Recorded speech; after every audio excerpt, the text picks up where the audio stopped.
আসসালামু আলাইকুম। আমি এখন নওগাঁর এই কলা একটি জমিতে।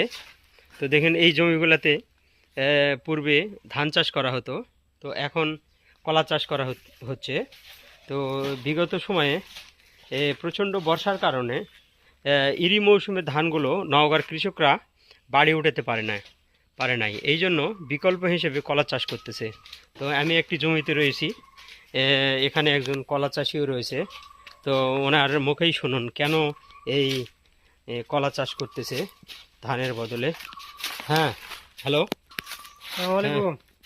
ওয়ালাইকুম সালাম। ভালো আছেন? হ্যাঁ, ভালো আছি। তো এই কি ব্যাপার, এইসব জমিতে তো আগে ধান চাষ হতো, হ্যাঁ তো হ্যাঁ, এখন কেন কলা চাষ করতেছেন? কলা চাষ করতেছি কারণ ঈদের মৌসুমে আমাদের অনেক ধান নষ্ট হয়ে গেছে। আমারই মনে করেন যে 3-4 বিঘা জমি ধান নষ্ট পচে গেছে। এরকম শত শত কৃষকের ধান নষ্ট হয়ে গেছে, যারা ধান নিতে পারেনি। এখন ধানে মনে করেন যে খরচ করে যদি ধান উঠানো না যায় তাহলে সে আবাদ করে তো লাভ ও নেই। আচ্ছা আচ্ছা, হ্যাঁ ঠিক আছে। লাভ আছে। তো এই জন্য কলাতে এখন কি এখন আমরা ওই ধানের কলাতে কি পরিবর্তে কলা চাষ শুরু করছি। কলা কি লাভবান নাকি হ্যাঁ, কলা কলা লাভবান। চাষে?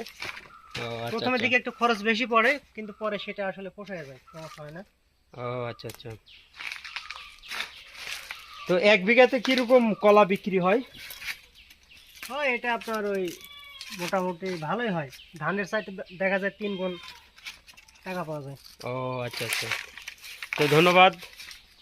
এই তো আপনারা শুনলেন, সে নিজেই কলা চাষ করতেছে, তার মুখেই শুনলেন যে ধানের জমিতে যে পরিমাণ খরচ করে আয় করা সম্ভব, তার 3 গুণ এই কলা চাষ করা থেকে লাভবান হওয়া যায়।